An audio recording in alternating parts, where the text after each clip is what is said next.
اس لیے یہ ٹاپک آج بتانے کی ضرورت پیش آئی کہ ہم اپنی زندگی کے رخ کو جب تک ٹھیک نہیں کریں گے اس وقت تک ہماری زندگی کی یہ پریشانیاں ختم نہیں ہوں گی. ماں باپ خود اپنی اولاد کو پریشان کر کے خوش نہیں ہوتے, اللہ رب العزت اپنے بندوں کو پریشان کر کے کیسے خوش ہوں گے؟ تو وہ نہیں خوش ہوتے. اس لیے فرمایا ما یفعل اللہ بعذابکم ان شکرتم وآمنتم, اگر تم ایمان لاتے شکر کرتے اللہ تعالیٰ کو تمہیں عذاب دے کے کیا ہاتھ اللہ تعالیٰ کیا کرتا تمہیں عذاب دے کے؟ وہ کیوں عذاب دیتا؟ تو اللہ تعالیٰ خوش نہیں ہوتے, وہ نہیں چاہتے کہ بھوکے ننگے رہے بندے, پریشان رہے بندے. یاد رکھیے اللہ رب العزت نے اپنے بندوں کو عذاب کے لیے پیدا نہیں کیا, اپنے بندوں کو ثواب کے لیے پیدا کیا ہے. کیوں؟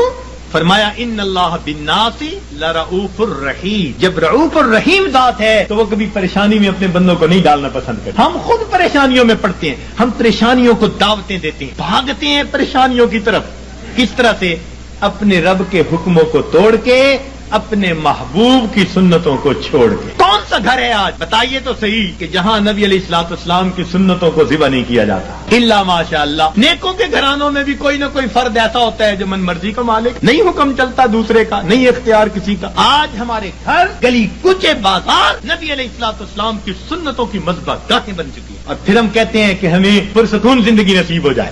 رہنا دریا میں مگر مجھ سے بہر, رہنا دنیا میں اور دنیا کے پیدا کرنے والے کو ناراض کر کے, تو کیسے پرسکون زندگی گزاریں گے؟ ایک صاحب آئے بڑی فیکٹریوں کے مینیجر سے, آنسوؤں سے رونے لگے. حضرت میں اتنا پریشان ہوں, میں آپ کو بتا نہیں سکتا, میرا خرچہ پورا نہیں ہوتا. بھائی ہے کتنا؟ بس حضرت 2 کاریں دی ہوئی ہیں, میرے لیے علیحدہ, بچوں کے لیے علیحدہ. کوٹھی لے کے دی ہوئی ہے, کوٹھی پر چوکیدار, باورچی اور گن مین سب مالکوں کا, پیٹرول مالکوں کا, بیمار ہو جائیں تو ڈاکٹر کا خرچہ مالکوں کا, اور ٹیکس ویکس ہو تو مالکوں کا. اور حضرت مجھے صرف 75,000 مہینے کے ملتے ہیں.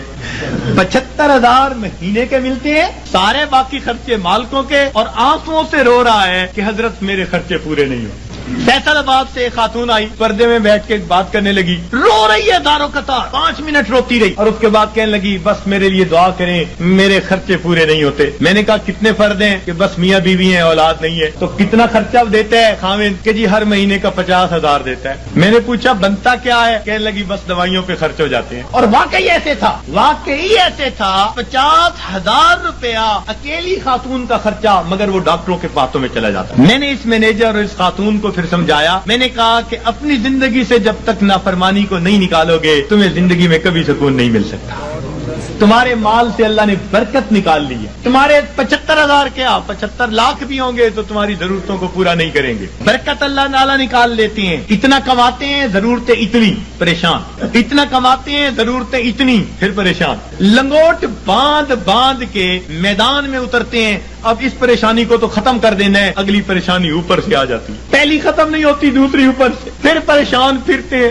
کہتے ہیں جی بس رول کے زندگی گزار رہے ہیں. ایک صاحب کہنے لگے کہ جی کسی نے شعر لکھا ہے, ایس دکھی حیاتی دے پینڈیاں وچ, ایس دکھی حیاتی دے پینڈیاں وچ, کدی راہ پہ گئے کدی بھلدے رہ, ایک دیوا امید دا بلدا رہا, لکھ چکھڑ انیریاں دے چلدے رہ, پت جھڑ دے جھڑے ہوئے پتیاں وانگ, اسی تیرے جہان وچ رلدے رہ, پر دامن امید دا چھڈیا نا, اسی نار تقدیر دے گھلدے رہ. تو میں نے کہا کہ بھئی تمہیں پت جڑ کے جڑے پتے کی طرح رولنے کی ضرورت ہی کیا ہے؟ کیوں ضرورت ہے؟ تم اپنے آپ کو پروردگار کے حوالے کرو, وہ تمہیں بے آسرا نہیں فرمائے گا, وہ تمہیں کٹی پتنگ کی طرح نہیں رکھے گا, جھڑے ہوئے پتے کی طرح رولنا نہیں پڑے گا, گھلنا نہیں پڑے گا تقدیر سے.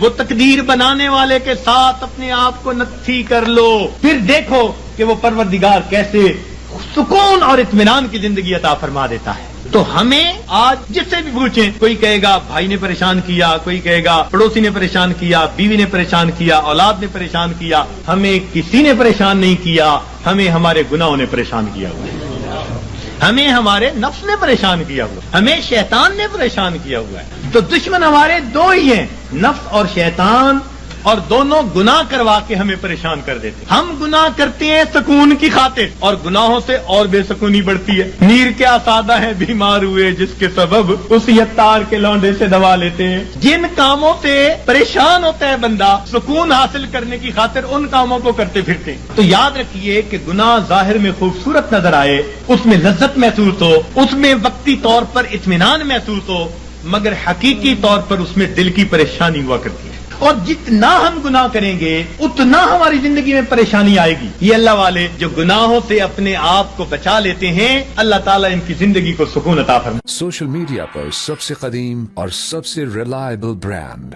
درسقرآن.com